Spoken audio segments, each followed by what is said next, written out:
University Jamia Millia Islamia में जब ये BSW का कोर्स था तो ये तो 1970s का कोर्स है, लेकिन बीच में अभी 2010s में ये बंद कर दिया गया था। अब वापस से शुरू हुआ तो बोला जाए हाँ बिल्कुल बहुत ही पुराना एक ये कोर्स है, बहुत पुराना डिपार्टमेंट है।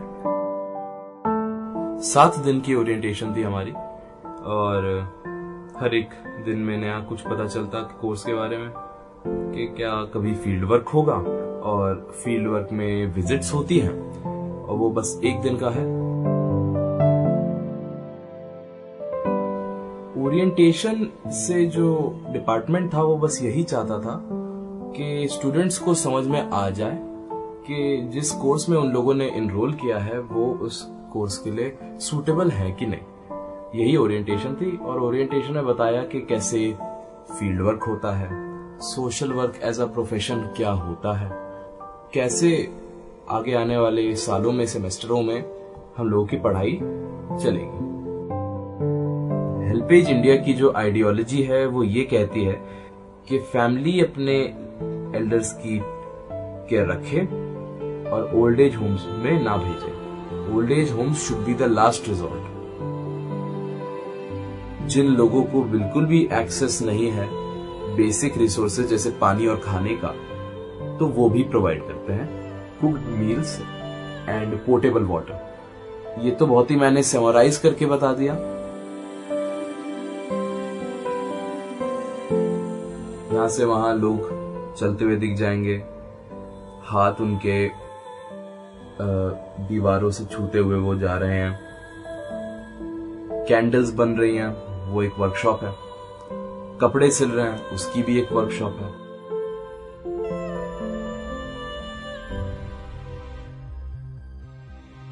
हाँ, ये स्कूल के बाद सीधे यूनिवर्सिटी आना एक अलग एक्सपीरियंस है, बिल्कुल अलग है और नया है। नमस्कार, आदाब। मैं हूं इरफान और आप सुन रहे हैं लिसन विद इरफान। और आज है हमारे साथ अबान, जो कि अभी BSW उन्होंने शुरू किया है जामिया मिलिया इस्लामिया यूनिवर्सिटी से। तो स्कूल के बाद ये यूनिवर्सिटी का तो ये पहला एक्सपीरियंस है। हाँ, ये स्कूल के बाद सीधे यूनिवर्सिटी आना एक अलग एक्सपीरियंस है, बिल्कुल अलग है और नया है। तो जो यूनिवर्सिटी में शुरू में तो कुछ ओरिएंटेशन हुआ और फिर बताया गया कि क्या पढ़ाया जाएगा, तो क्या बताया गया? ये कोर्स है क्या, मतलब ये करेगा क्या? ओरिएंटेशन से जो डिपार्टमेंट था वो बस यही चाहता था कि स्टूडेंट्स को समझ में आ जाए कि जिस कोर्स में उन लोगों ने एनरोल किया है वो उस कोर्स के लिए सूटेबल है कि नहीं। वो एक तरह से एक झलक थी कोर्स के अंदर। यही ओरिएंटेशन थी। और ओरिएंटेशन में बताया कि कैसे फील्ड वर्क होता है, social work as a profession क्या होता है, कैसे आगे आने वाले सालों में, सेमेस्टरों में हम लोगों की पढ़ाई चलेगी। तो अगर स्कूल में पढ़ाए जाने वाले सब्जेक्ट्स को देखें और फिर यहाँ यूनिवर्सिटी में इस कोर्स में जो पढ़ाया जाएगा वो क्या क्या है? स्कूल में तो ओवरऑल 5 सब्जेक्ट दे दिए जाते थे पढ़ने के लिए, और वो आएंगे बोर्ड्स में, और बोर्ड्स में तुम्हें एग्जाम देना है, अच्छा करना है। लेकिन यहाँ पे एक प्रोफेशन जो है सोशल वर्क, उसके अराउंड रिवॉल्व करते हैं सारे जो भी सब्जेक्ट हैं। जैसे सोशियोलॉजी है तो वो सोशियोलॉजी सिर्फ सोशियोलॉजी, प्योर सोशियोलॉजी नहीं है, वो sociology in relevance to social work है। तो अब कितना टाइम हो गया इस कोर्स को चलते हुए? 2 महीने से कुछ ज्यादा दिन, 2.5 महीने से थोड़ा कम, बस इतना ही टाइम हुआ है कोर्स को ज्वाइन किए हुए, ओरिएंटेशन मिलाकर। यूनिवर्सिटी जामिया मिलिया इस्लामिया में जब ये BSW का कोर्स था तो ये तो 1970s का कोर्स है, लेकिन बीच में अभी 2010s में ये बंद कर दिया गया था। एंड अब वापस से शुरू हुआ तो बोला जाए हाँ बिल्कुल बहुत ही पुराना एक ये कोर्स है, बहुत पुराना डिपार्टमेंट है। लेकिन ये जो मेरा कोर्स है अब अपडेट होके हमें पढ़ाया जा रहा है। जो ओरिएंटेशन में हमें बताया गया है कि क्योंकि प्रोफेशन है तो प्रोफेशन को हमेशा अपडेटेड रखना पड़ेगा, और जिस तरीके से अभी मैं पढ़ रहा हूँ उसमें तो लग ही रहा है कि अप टू डेट है। अच्छा, तो इसमें कुछ तो क्लासेस होंगे। क्लासेस के अलावा पहले से बता दिया गया था कि और क्या इसका टीचिंग का फ्रेमवर्क क्या होगा। टीचिंग का फ्रेमवर्क, ये सब हमें ओरिएंटेशन में ब्रीफ कर दिया गया था। 7 दिन की ओरिएंटेशन थी हमारी, और हर एक दिन में नया कुछ पता चलता कोर्स के बारे में कि क्या कभी फील्ड वर्क होगा, कभी हमारा मतलब हर हफ्ते फील्ड वर्क होगा, और फील्ड वर्क में विजिट्स होती हैं, और वो बस 1 दिन का है। फिर बाद में सेमेस्टर, आगे आने वाले सेमेस्टर्स में हमारा जाना होगा, एक्चुअल केस वर्क भी होगा, रूरल कैंप्स। लेकिन अभी फिलहाल के लिए सिर्फ और सिर्फ एक ऑब्जर्वेशन विजिट्स हैं जो हमें एक्सपोजर देने के लिए बनाई गई हैं। ये हमें फ्रेमवर्क में बताया है, मतलब कि एक तरह से सेंसिटाइज करने के लिए, क्योंकि आए तो सब स्कूल से ही है ये बैचलर्स का कोर्स। मास्टर के कोर्स में शुरुआत से ही फील्ड वर्क शुरू कर देते हैं। अच्छा, तो इस कोर्स में कितने स्टूडेंट्स हैं, कितने लड़के कितने लड़कियां? लड़कियां 8 हैं और बाकी बच्चे लड़के हैं। टोटल स्टूडेंट्स 22 हैं। और ये काफी वो है सरप्राइजिंग बात, क्योंकि बाकी जो सीनियर कोर्सेज हैं वहां पे जो लड़कियां हैं वही मेजॉरिटी है। सोशल वर्क एक फीमेल डोमिनेटेड प्रोफेशन है। स्कूल के कंपैरिजन में देखें तो यूनिवर्सिटी का जो टीचिंग स्टाफ और माहौल है उसमें क्या फर्क है? ये एक बहुत ही मेजर फर्क है। स्कूल का जो स्टाफ होता है और यूनिवर्सिटी का स्टाफ। स्कूल का जो स्टाफ था वो उसका काम ये था कि सिलेबस को कंप्लीट करवाया जाए और अपना काम करके आगे बढ़ा जाए। यूनिवर्सिटी का स्टाफ अभी फिलहाल जो 2 महीने में मुझे नई बात पता चली है, नया जो लगा है मुझे, कि एक डिस्कशन का एनवायरनमेंट हमेशा बना रहता है यूनिवर्सिटी में। वहां पे तुम जाओगे और तुम्हें लेक्चर्स तो मिलेंगे ही, लेकिन लेक्चर से पहले ही, कुछ बताने से पहले ही वो क्वेश्चंस ज्यादा प्रायोरिटी रखते हैं कि क्लास क्या ऑलरेडी नोशंस हैं, क्या ऑलरेडी क्लास सोचती है। लेकिन स्कूल में ये नहीं होता था। स्कूल में जो सिलेबस है उस सिलेबस के हिसाब से हमें पढ़ाया जाता था। ये फर्क है। एक टीचर्स की तारीफ करी जा सकती है बिल्कुल, लेकिन जो फैक्चुअल है डिफरेंस वो यही है। तो अगर देखा जाए तो ऐसे काफी एक ड्रास्टिक कोई चेंज है इसमें, स्कूल की पढ़ाई और इस 2 महीने की यूनिवर्सिटी की क्लासेस में। मैं था साइंस का बैकग्राउंड था मेरा, इस वजह से तो बिल्कुल बहुत डिफरेंस है। जो सोशल वर्क है वो तो फैकल्टी ऑफ सोशल साइंसेज के अंडर आता है, तो फर्क सब्जेक्ट वाइज कह सकते हैं। ये ह्यूमैनिटीज रिलेटेड सब्जेक्ट है जो सोशल वर्क है, जबकि जो मैं पढ़ता था 11th और 12th में वो इक्वेशंस, वो केमिकल फॉर्मूला, टेबल्स और पीरियोडिक टेबल, उससे रिलेटेड था। तो ड्रास्टिक तो बिल्कुल है चेंज। मतलब एक तो ये कि सब्जेक्ट वाइज तो हो ही गया चेंज, या कहा जाए कि डिसिप्लिन स्ट्रीम वाइज तो चेंज हो ही गया। बाकी जो स्कूल में टीचिंग का, लर्निंग का जो प्रोसीजर है और यूनिवर्सिटी में, इसमें क्या फर्क दिख रहा है? जैसे लर्निंग का ये फर्क है, स्कूल में हमें एक डिफाइंड बुक दे दी जाती थी जिससे ही सिलेबस आता था। बुक में ये चैप्टर्स हैं, ये आएंगे बोर्ड्स में, ये आएंगे, ये पढ़ने हैं, ये इक्वेशंस हैं। लेकिन जो कॉलेज है, जो यूनिवर्सिटी है, उसमें यह है कि हमें बुक्स पढ़नी है जो एसेंशियल रीडिंग्स हैं, डिजायरेबल रीडिंग्स हैं, हमें सिलेबस में इस तरीके से दिया जा रहा है। उन बुक्स से हमें खुद इंफॉर्मेशन निकालनी है, हमें दी नहीं जाएगी। स्कैटर्ड है हर जगह। बुक को पढ़ोगे, उसके अंदर एक टॉपिक बहुत एक लेंथ से डिस्क्राइब्ड है और फिर उसको समझोगे, वही चीज लेक्चर में 1 घंटे के अंदर अंदर समझा दी जाती है।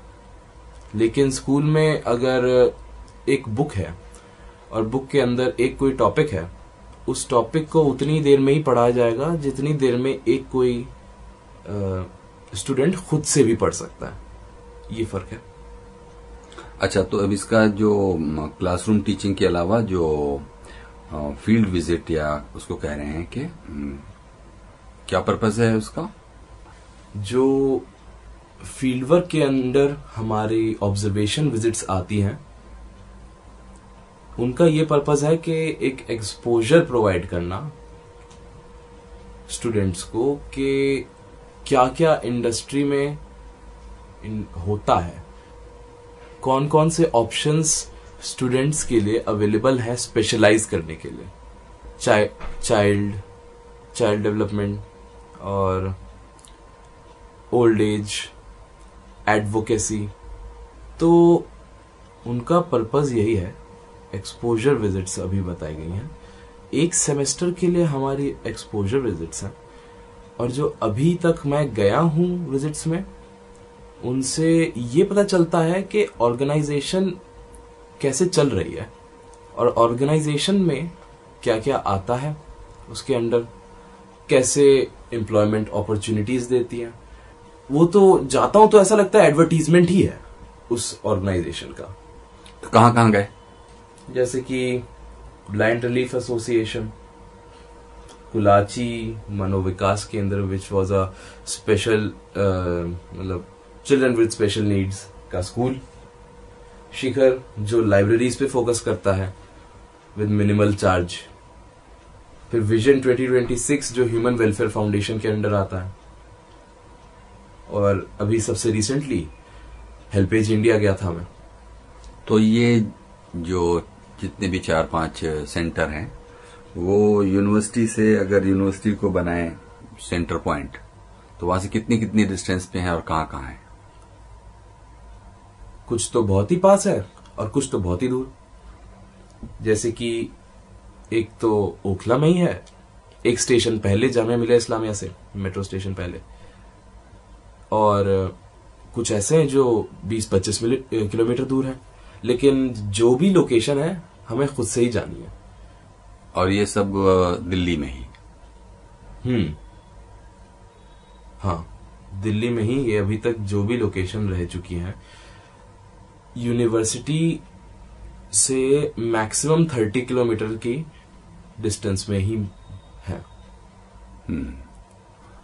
तो अगर इसमें बारी बारी से ये चारों पांचों सेंटर्स के एक्सपीरियंस के बारे में बताना पड़े, तो क्या एक्सपीरियंस है? एक तो सबसे पहली विजिट जो हुई होगी वो तो सबसे एक सिग्निफिकेंट विजिट मानी जाएगी, जो सबसे पहली होगी, क्योंकि उससे पहले तो मालूम नहीं कि क्या कहाँ जा रहे हैं, क्यों जा रहे हैं। तो सबसे पहली वाली जो विजिट थी उसके बारे में बताओ। सबसे पहली विजिट हम लोग ओरिएंटेशन के टाइम पे गए थे। वो विजिट थी कैस्प में, और CASP कैस्प वो रीसेटलमेंट कॉलोनीज में को हेल्प करने के लिए बनी है, वहां पे अपस्किलिंग के लिए बनी है।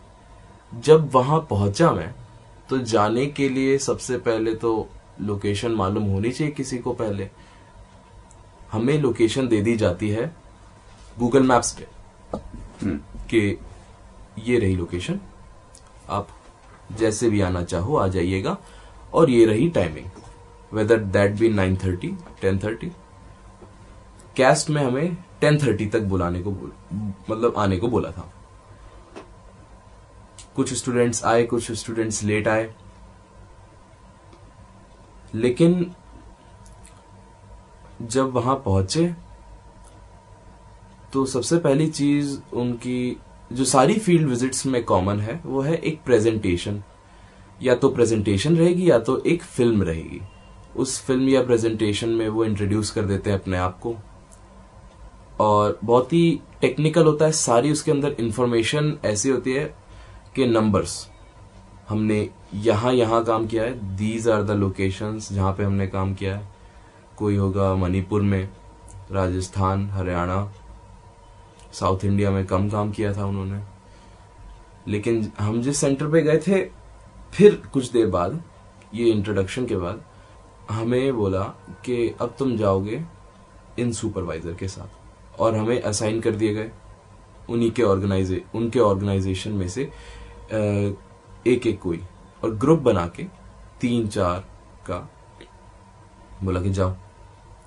इस टाइम पे कुछ आइडिया नहीं था कि करना क्या है, बस हम लोग जा रहे थे और जाके इंटरैक्ट कर रहे थे।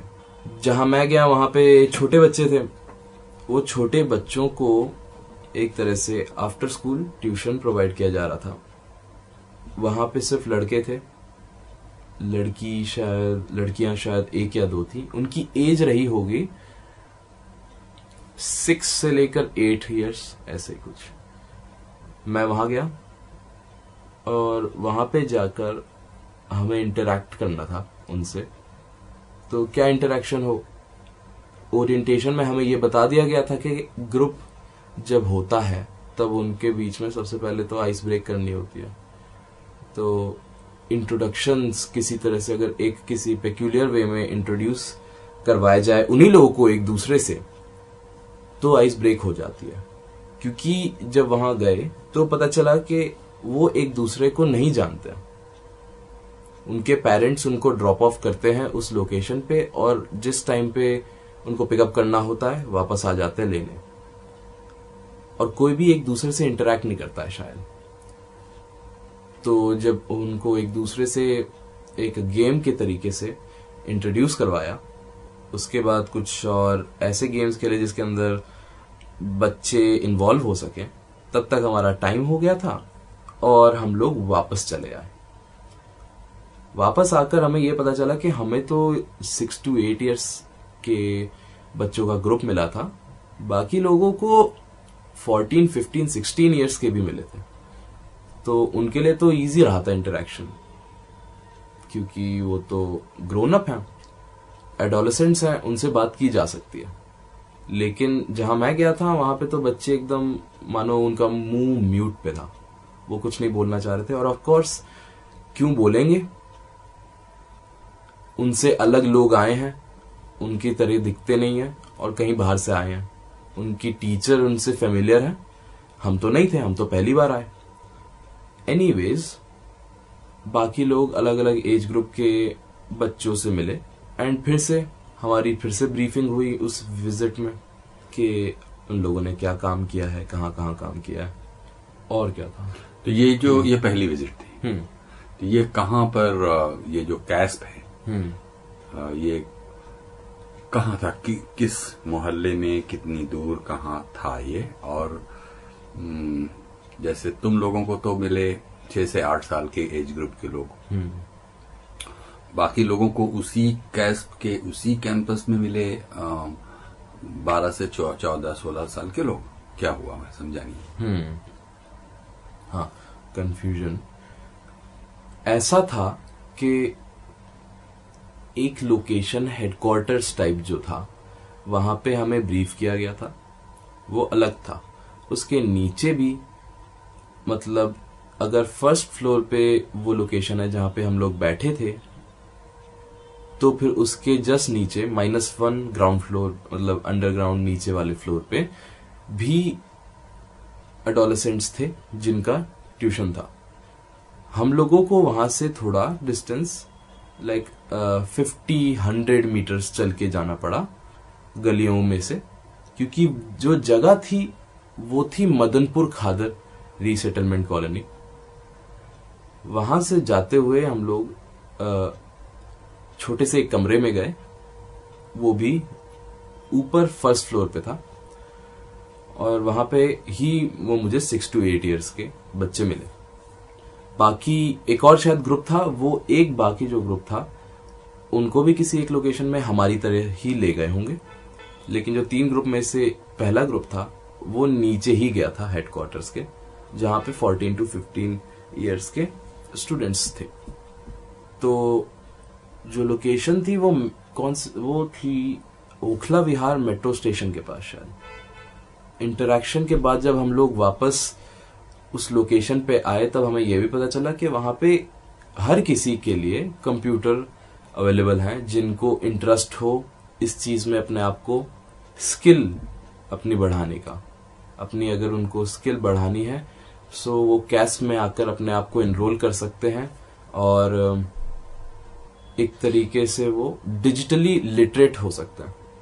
मदनपुर खादर रीसेटलमेंट कॉलोनी के अंदर ही कैस्ट की यूनिट थी जहां पे हम लोगों की फील्ड विजिट थी और वो है दिल्ली में।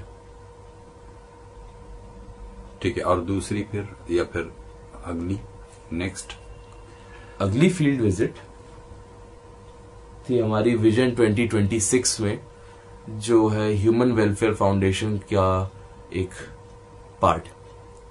उसके लिए हमें ओखला विहार के पास ही उनका हेडक्वार्टर्स था। जो जब वहां पहुंचे, चल के गए हम लोग, तो ऐसा लगा कि इससे बड़ा हेडक्वार्टर होता, लेकिन बात यह है कि हर कोई वहां, क्योंकि सोशल वर्क का जो प्रोफेशन होता है उसमें फील्ड वर्क ही एक मेजर चीज है, वही एक स्पाइन है। इस वजह से जो मेजोरिटी ऑफ स्टाफ है वो फील्ड में है, इस वजह से ज्यादा लोग नहीं थे उस हेडक्वार्टर्स में।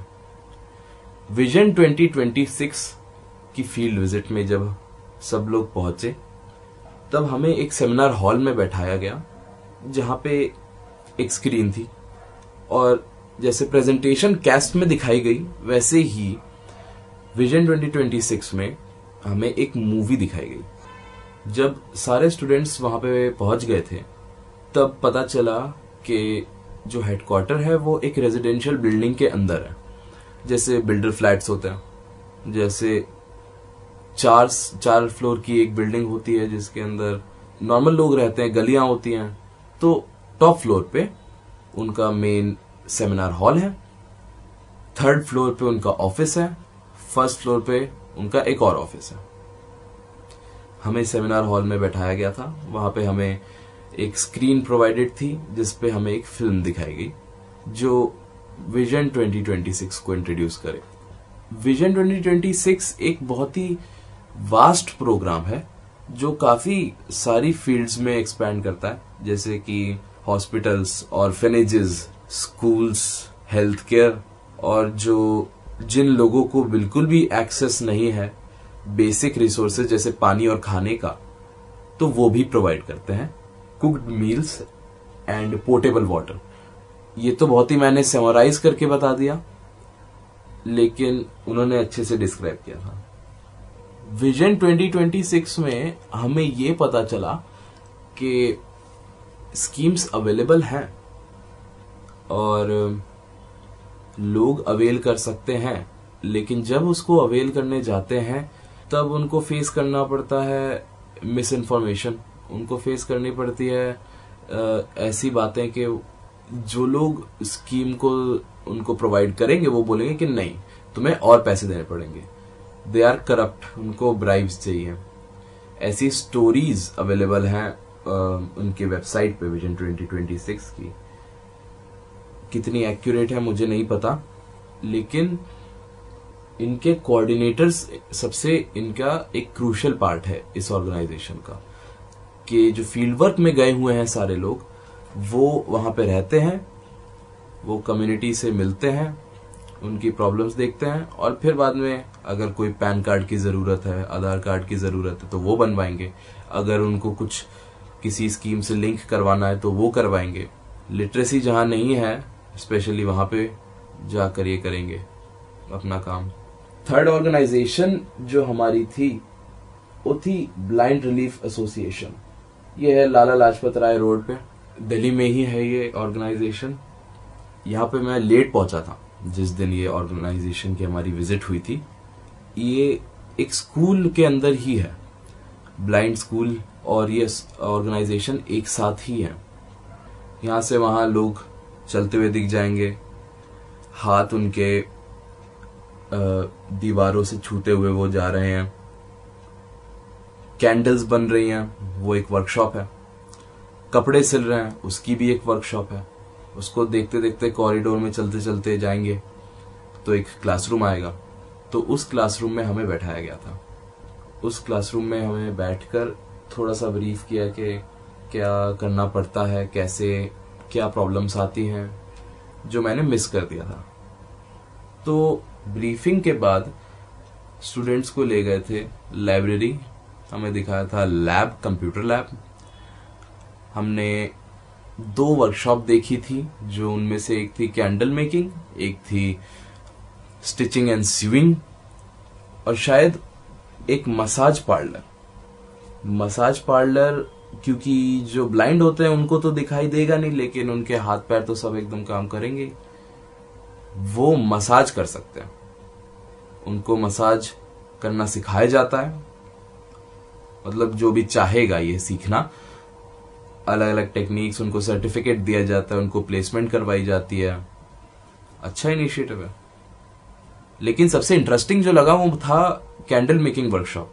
वहां पे जो लोग नहीं भी देख पा रहे थे, उनकी ब्लाइंड स्टिक रखी हुई थी उनके टेबल पे ही, उनकी डेस्क पर, और वो साथ साथ में अगर कैंडल का कोई एक मेटल पीस है उसको बनाना है एक मशीन से स्टैंप करके दबाकर, तो वो मेटल पीस अंदर डाल रहे हैं, उसको दबा रहे हैं, निकाल रहे हैं, और बहुत जल्दी जल्दी ये काम कर रहे हैं, क्योंकि उनको टच से ही ये प्रोफेशन आ गया है। जो डेंजरस काम था, जैसे कि वैक्स को पोर करना, वैक्स को मेल्ट करना, उससे उन लोगों को दूर रखा गया। सीविंग और स्टिचिंग में तो मुझे नहीं समझ में आया कि कैसे वो इतना अच्छा काम कर लेते हैं। वहां बैग्स बन रहे थे, वहां कुर्ता शलवार, कपड़ों से शर्ट्स बन रहे थे, सब बन रहे थे वहां पे। स्कूल से ही बिल्डिंग एक जुड़ी हुई थी, जो एक छोटा सा कॉलेज जैसा था। वहां पे भी ब्लाइंड लोगों को के कोर्सेज थे। जो लैब था, कंप्यूटर लैब, हमें ले गए वहां पे। उसमें एक एक्सेसिबिलिटी सेटिंग होती है कंप्यूटर्स में, कि कोई भी लेटर कीबोर्ड पे अगर टाइप किया जाए तो वो आवाज आएगी। तो उस चीज को यूज करते हुए उन लोगों ने कंप्यूटर चलाना सीख लिया। उन लोगों ने, यानी 6th 7th 8th 9th 10th के बच्चों ने। वो कीबोर्ड ही वहां पे चलता है, माउस इस वजह से नहीं चला सकते क्योंकि कर्सर तो दिखाई देगा ही नहीं। कीबोर्ड यूज करते हैं। कीबोर्ड का सबसे पहले उनको सिखाया जाता है कि जो क्वालिटी है, जो लेआउट है, वो कहाँ है, क्यू की कहाँ है, ए की कहाँ है।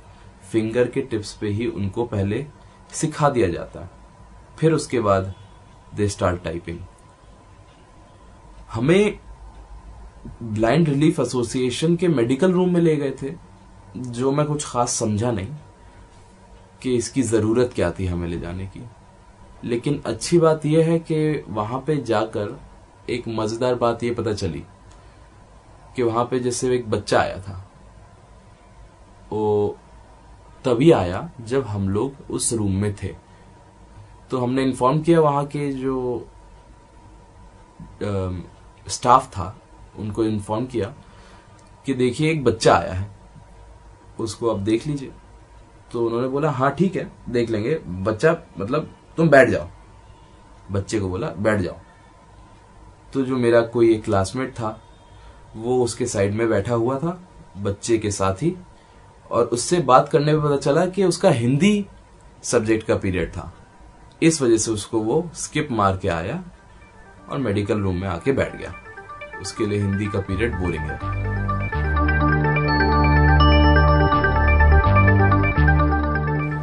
उसके बाद हमारी विजिट थी कुलाची मनोविकास केंद्र।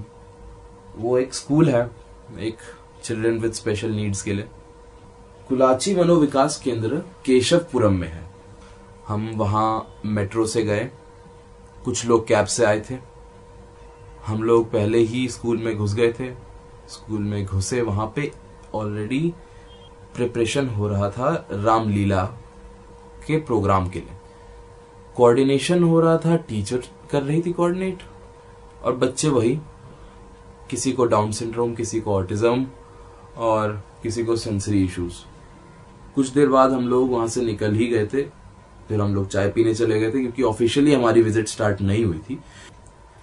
जब सुपरवाइजर आ गए तब हम लोग सब एक साथ अंदर गए और बैठे, और जो वहां की जो प्रिंसिपल थी, कुलाची मनोविकास केंद्र की जो प्रिंसिपल थी, उन्होंने हमसे बात की। हमसे बात करने में तो उन्होंने एक लेक्चर ही दिया कैसे जो नई स्कीमें आई हैं इंक्लूसिविटी की, वो कैसे खराब हैं, कि अगर स्पेशल नीड्स वाले चिल्ड्रन को भी उसी स्कूल में रखा जाए जिस स्कूल में नॉर्मल बच्चे हैं तो अच्छा रहेगा, because they will get the same amount of opportunities as their peers. लेकिन उन्होंने इसमें ये क्रिटिसाइज किया कि उनको अटेंशन नहीं मिल पाती है, उनको स्पेशल केयर नहीं मिल पाती है, और जो स्टाफ होता है नॉर्मल मेन स्ट्रीम स्कूल्स का वो सूटेबल नहीं है इन बच्चों के लिए। क्योंकि यूजुअली ये होता है, अगर कोई चाइल्ड विद स्पेशल नीड्स किसी तरीके से केओस प्रोड्यूस कर देता है क्लासरूम में, तो टीचर उनको मेडिकल रूम में बैठा देती है। बोलते हैं कि ये मैं तो संभाल नहीं पाऊंगी इस बच्चे को, तो अभी के लिए इसको मेडिकल रूम में बैठा देती हूँ बिकॉज क्लास डिस्टर्ब हो रही है।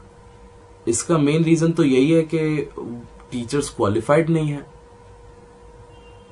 लेकिन जो कुलाची स्कूल की प्रिंसिपल थी, उन्होंने बोला कि एक स्पेशल सेक्लूडेड वे में पढ़ाना इज बेटर। ये सुनने के बाद स्टूडेंट्स को स्कूल के अलग अलग रूम्स दिखाए, जैसे कि nursery to first, second to sixth.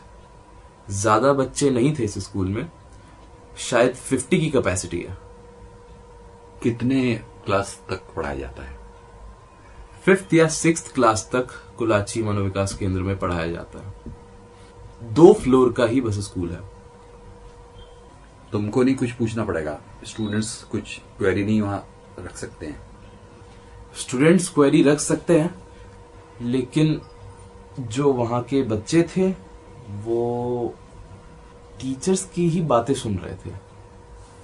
और जब ज्यादा से ज्यादा इंटरैक्शन हो रहा था उनका लड़कियों से, जो हमारी फीमेल क्लासमेट्स थी, उनके पास आकर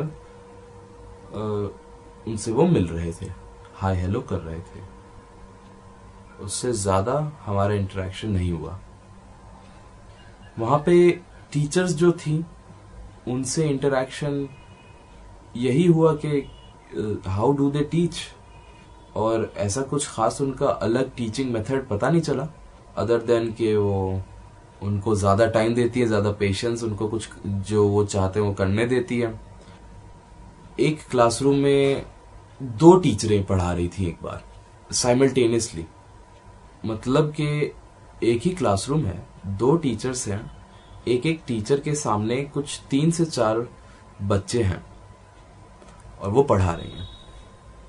टीचर के अलावा जो बाकी स्टाफ था, नहीं, इसका कुछ सिग्निफिकेंस समझ नहीं आया कि एक क्लास में 2 पढ़ा रही है तो, हाँ, तो मुझे उसकी मुझे मालूम नहीं ना। अच्छा, ऐसी मतलब तुमने जाते हुए देख लिया ऐसा? हाँ, है। तो देखा जाए तो पहली बार किसी स्पेशल नीड के बच्चों के सेंटर पे तुम गए होगे? हाँ, मैं पहली बार एक किसी स्पेशल नीड्स के सेंटर पे गया जहाँ पे बच्चों को पढ़ाया जा रहा था। तो ओवरऑल क्या एक्सपीरियंस रहा इस स्पेशल नीड के स्कूल सेंटर पे के बारे में? ओवरऑल हमें टाइम बहुत कम मिला था इस विजिट के लिए, और हमारी विजिट जल्दी ही खत्म हो गई थी। लेकिन सबसे इंटरेस्टिंग चीज यही थी कि अगर टीचर अच्छी यानी अगर कोऑपरेटिव है विद द चिल्ड्रन, तो वो रामलीला भी सीख सकता है। जो हो रहा था सबसे स्ट्राइकिंग वही एक चीज थी, बाकी क्लासरूम्स में ऐसा कुछ खास मुझे दिखाई नहीं दिया।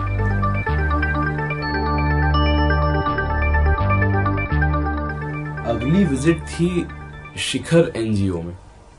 शिखर का जो एनजीओ है वो ओखला विहार में ही है, और जिस सेंटर पे हम लोग गए थे वो ओखला विहार मेट्रो स्टेशन के नीचे एक पुलिस स्टेशन है, उसी के अंदर एक लाइब्रेरी है। उस लाइब्रेरी में हम लोग गए थे, और सिर्फ एक लाइब्रेरी नहीं है, 2 लाइब्रेरीज हैं।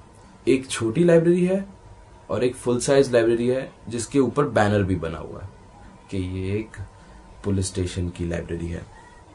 तो जिस जगह हम पहले गए वो एक छोटी लाइब्रेरी थी, और हमारे लिए वहां जगह बनी हुई थी, सीट्स रखी हुई थी।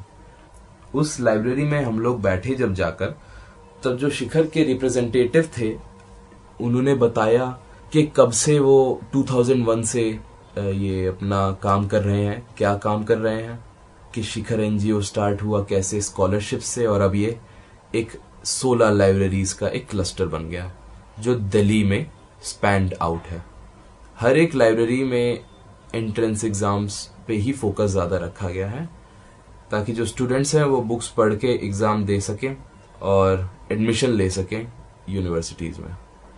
शिखर एनजीओ की जो लाइब्रेरीज हैं उनमें सिर्फ 200 रुपए की फीस होती है जो रिफंडेबल होती है। इस बात को उन्होंने काफी स्ट्रेस किया। वहां पे इसके अलावा ज्यादा इंफॉर्मेशन हमें नहीं बताई गई, लेकिन वो फिलोसफिकल बातें काफी कर रहे थे। फिलोसफिकल इस मैनर में कि खुद के उनके ओपिनियंस क्या हैं। तो उसके बाद हम लोग मेन लाइब्रेरी में हमारी विजिट हुई। आधी क्लास दूसरे स्कूल में गई जो शिखर का गर्ल्स स्कूल है, उसको देखने गई, लेकिन मैं उस ग्रुप में नहीं था तो मैं बता नहीं सकता कि उन लोगों ने क्या किया, क्या देखा, उन्होंने क्या इंटरेक्ट किया। पर्सनल एक्सपीरियंस नहीं है मुझे। लेकिन जिस लाइब्रेरी में मैं गया तो वो थी ओखला विहार के पुलिस स्टेशन के अंदर वाली बड़ी लाइब्रेरी। वो उस छोटी वाली लाइब्रेरी से अलग नहीं थी जहां पे हमें ब्रीफ किया गया, बस उसका साइज बड़ा था और कैपेसिटी ज्यादा थी।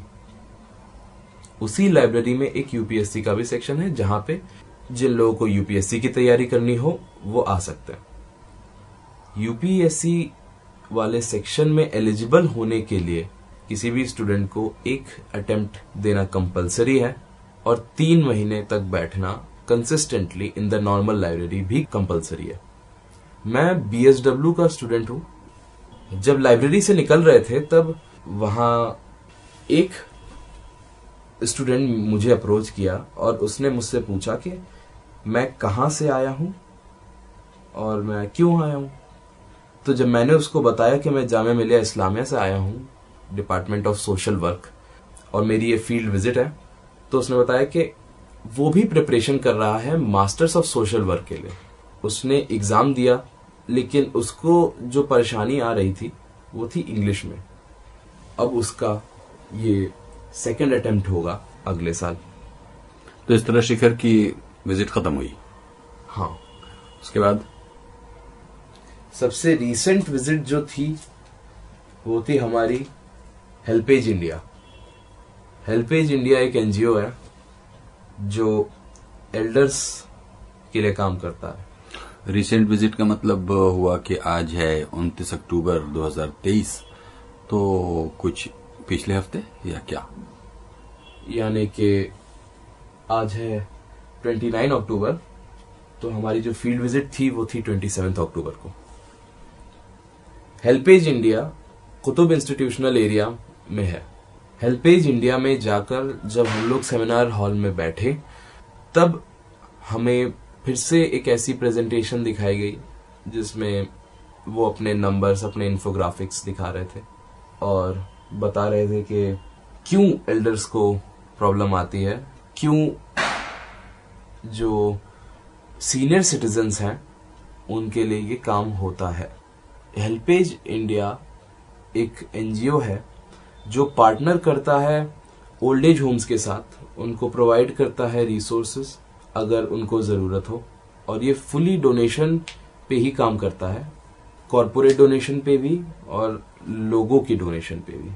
हेल्पेज इंडिया के खुद के भी ओल्ड एज होम्स हैं, लेकिन हेल्पेज इंडिया की जो आइडियोलॉजी है वो ये कहती है कि फैमिली अपने एल्डर्स की केयर रखे और ओल्ड एज होम्स में ना भेजे।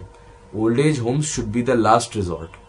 वो बताते हैं कि एल्डर्स को प्रॉब्लम्स फेस करनी पड़ती है, जो सबसे पहले ऑब्वियस है कि उनकी हेल्थ फेल करती है, इकोनॉमिक इनसिक्योरिटी आ जाती है, उनकी फैमिलीज में उनका से नहीं रह जाता है, उनका डिसीजन मेकिंग कम हो जाती है।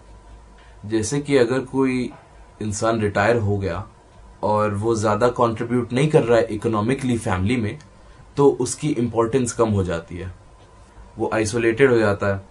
एंड काफी बार उनकी फैमिली से ही वो अब्यूज हो जाते हैं। हेल्पेज इंडिया के जो भी ओल्ड एज होम्स हैं उनके एडमिशन पैरामीटर्स होते हैं।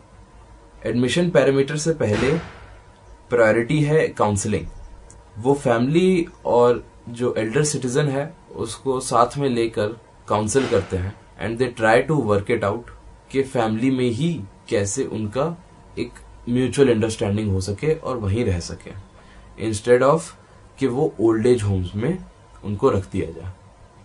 प्रेजेंटेशन के बाद हमें साहनी फाउंडेशन पे जाना था, जो है महरौली के एक गांव में। वहां तक हम लोग कैब से गए, 4 कैब करवा के हम लोग उस महरौली के गांव तक पहुंचे। क्योंकि सब लोग अलग अलग टाइम पे निकले थे हेल्पेज इंडिया से, तो सबको अलग अलग टाइम लगा आने में। इस वजह से पहले हम लोगों ने वेट किया और उसके बाद हम लोग एक हॉल में बैठे। उस हॉल में बाकी जो सीनियर सिटीजन्स थे जो ओल्ड एज होम में रिजाइड कर रहे थे वो भी आए। हम और हमारी सुपरवाइजर मैम, हेल्पेज इंडिया के सुपरवाइजर, और जो ओल्ड एज होम के रेजिडेंट्स थे सब एक हॉल में बैठे हुए थे। उसके बाद इंटेंडेड ये था कि किसी तरीके का इंटरैक्शन ही हो, और इंटरैक्शन में सबसे पहले एक एल्डरली औरत ने आके ये बताया, उन्होंने ही इनिशिएट की बात कि कैसे वो इस ओल्ड एज होम से पहले 2 ओल्ड एज होम्स में रह चुकी हैं जहां पे कांस्टेंट अब्यूज रहता है। साहनी फाउंडेशन जैसे होम्स काफी रेयर होते हैं अगर उनकी बात से अज्यूम किया जाए। ऐसी सीरियस बात के बाद गाना और शायरी ही हुई थी। जो गाना शुरू हुआ था वो भी एक बूढ़ी आंटी ने ही गाना शुरू किया था, और जिस तरीके से उन्होंने गाया, पुराना एक हिंदी फिल्मी गाना, लगा कि वो एक प्रोफेशनल सिंगर हैं। कोई भी उनकी आवाज में ना वॉइस क्रैक आया, ना ही उनकी टोन डिस्टॉर्ट हुई। उसके बाद बाकी अंकल लोगों ने भी गाया, 1-2 आंटी ने भी गाया। एक आंटी को सुनाई नहीं देता था ढंग से, इस वजह से उनका गाना काफी डिस्कॉर्डेंट था और बोला जाए कान में दर्द करने वाला गाना था। लेकिन गाना तो गाना होता है, सुनेंगे, सभी सुनेंगे। और उनसे ज्यादा तो बुरा हम लोगों ने गाया, जो फोन में लिरिक्स देख के गाया, एक कॉयर में होके, कोरस में होकर स्टूडेंट्स ने भी गाया। क्योंकि जब वहां के भी रेजिडेंट्स गा रहे हैं तो हमें भी गाना पड़ेगा। एक तरह से ग्रुप वर्क है वो। शायरी, मेरा एक क्लासमेट, मेरे 2-3 क्लासमेट शायरी को काफी पसंद करते हैं, और शायरी की एक महफिल बन गई थी जिसमें वहां के एक अंकल थे और वो एट अ विम बहुत ही अच्छी तरीके से अच्छी शायरी बहुत ही लहजे के साथ सुना रहे थे। तो कुल मिला के ये जो पांच विजिट्स हुई, कैश तो ओरिएंटेशन की थी, तो अगर उसको भी मिलाया जाए तो 6 विजिट्स। तो इस तरह से देखा जाए कि कब से ये कोर्स शुरू हुआ और 2 महीने अगर हो गए तो ये एक वीकली फीचर की तरह है, ये पहले से बता दिया गया था। हाँ, हमें ओरिएंटेशन के टाइम पे ये बात बता दी गई थी कि हमारी वीकली विजिट्स होंगी। कुछ मेजॉरिटी हमारी विजिट्स हैं और कुछ इंटरफेस हैं, जो एक तरीके के वर्कशॉप होते हैं जिनमें बाहर से ऑर्गेनाइजेशन के स्पोक्स पर्सन आकर हमारे डिपार्टमेंट में हमें बातें बताते हैं और हम उनसे चीजें पूछ सकते हैं, और वो एक सेमिनार जैसा होता है। तो वैसा भी हुआ है कुछ अभी तक? हाँ, जैसे कि कैलाश सत्यार्थी ऑर्गेनाइजेशन में से एक स्पोक्स पर्सन आई थी जिन्होंने हमें नोट्स बनाने से मना कर दिया था। Kailash Satyarthi organisation children based NGO है। वो काम करता है बच्चों के एडवोकेसी के लिए, बच्चों के प्रोटेक्शन के लिए, उनकी एक्सप्लॉयटेशन के अगेंस्ट। और कैसे उस सेमिनार में हमें बताया कि कैसे ये साइकिल जो है एक्सप्लॉयटेशन की वो बन जाती है, कैसे पॉवर्टी और एक्सप्लॉयटेशन साथ साथ में दे गो हैंड इन हैंड, कि पैसे है नहीं घर पे तो लोग बच्चे करेंगे, बच्चे आए तो बच्चों को काम पे लगाएंगे, वो बच्चों को एजुकेशन नहीं मिलेगी, एजुकेशन नहीं मिलेगी तो फिर उनकी पॉवर्टी रहेगी। वो एक साइकिल बन जाती है। हमें सेमिनार में हमें उस इंटरफेस में बताया गया कैसे रेगुलेट किए जाते हैं, लॉज बनाए जाते हैं ताकि कम से कम एक्सप्लॉयटेशन हो सके बच्चों की। अगर बच्चों को काम करवाया जा रहा है तो उनको हजार्डस जगहों पे नहीं काम करना होगा। अगर ढाबे पे भी काम कर रहे हैं तो भी अगर साइड में चूल्हा है तो उसको भी हजार्डस कह देंगे, तो उससे बच्चे बच सकते हैं। कुछ स्पेसिफिक आवर्स होते हैं जिसमें काम नहीं करने दिया जाता है, क्योंकि वो आवर्स डेजिग्नेटेड हैं सिर्फ और सिर्फ एजुकेशन के लिए। तो इस तरह जो एजेंसियों में जाना हुआ, वो कौन कौन से फील्ड्स में काम कर रही है एजेंसियां, हमको अगर एक बार में समराइज किया जाए? जो एजेंसीज हैं वो वेलफेयर और डेवलपमेंट में काम करती है। जैसे कि अगर विजन को देखा जाए तो उसको डेवलपमेंट कह सकते हैं। वो एजुकेशन, वो हेल्थ केयर और वो बेसिक एमिनिटीज पे फोकस करता है। अगर ब्लाइंड रिलीफ को देखा जाए वो भी एक डेवलपमेंट है। कुलाची मनोविकास केंद्र जैसे कि डिसेबिलिटी पे मेनली फोकस करता है, जैसे कि ब्लाइंड रिलीफ एसोसिएशन भी डिसेबिलिटी पे फोकस करता है। शिखर चाहता है कि प्रायोरिटी दी जाए एजुकेशन पे, वुमेन एजुकेशन पे। उसका मेजॉरिटी ऑफ द स्टाफ भी फीमेल ही है। हेल्पेज इंडिया एक उसको वेलफेयर कह सकते हैं, क्योंकि ओल्ड एज लोग जो हैं वो डिसेबल्ड हो या ना हो, उनकी एज हमेशा डिटीरियरेट करती ही है, तो उनकी केयर रखना। ठीक है, तो अब ये सबको अगर वाइंड अप करें तो ये 2 महीने का इस कोर्स में ओरिएंटेशन, टीचिंग, फील्ड एक्सपीरियंस और साथ में पढ़ने वाले सब मिलाकर अगर एक समराइज कर दें और यहीं पर प्रोग्राम को खत्म कर दें। टीचिंग और लर्निंग एक्सपीरियंस स्कूल से अलग है। जो पीयर ग्रुप है वो नया है। लर्निंग एक्सपीरियंस अलग अच्छे तरीके में। मुझे मजा आ रहा है यूनिवर्सिटी में जाने में। और जो टीचर्स हैं वो टीचर नहीं है, वो प्रोफेसर्स हैं, तो उनके पास जो नॉलेज बेस है वो स्कूल की टीचरों से ज्यादा है, और जो क्यूरियोसिटी है सब्जेक्ट्स में वो बनी रहती है। और ये जो फिजिकल स्पेस में सब्जेक्ट्स का एजेंसियों के थ्रू जो एक्सपोजर हो रहा है, उसका क्या है कि मतलब उसमें कुछ नयापन है या फिर वो एक रूटीन रिचुअल विजिट की तरह एक मैकेनिकल एक्सरसाइज है? मैकेनिकल एक्सरसाइज बन जाएगी अगर मैं इंटरेक्शन अगर अपना कम रखूंगा। इंटरेक्शन अगर मैं अपना बढ़ाऊं तो एक तरीके से उससे नई इंसाइट पता चल जाएगी, जो अभी कम है मेरा काफी इंटरेक्शन। और ओवरऑल जो यूनिवर्सिटी इस डिपार्टमेंट के अलावा जो अभी तक घूम टहल के देखा है, उसका क्या एक्सपीरियंस है? जामिया तो एक काफी ग्रीन और खूबसूरत यूनिवर्सिटी मुझे लगती है, और उसकी लाइब्रेरी सबसे ज्यादा अच्छी है। उसमें जाकर बैठना, वहां पे पढ़ना, जो ढूंढोगे वो मिल जाएगा। ये मेरा मेन एक्सपीरियंस रहा है। वहां पे बाकी लोग जैसे कोई रैंडम मिल जाता है, उनसे अगर बात भी हो जाती है तो वो भी कोई बुरा एक्सपीरियंस नहीं होता है कभी भी। सारे लोग हेल्पफुल हैं।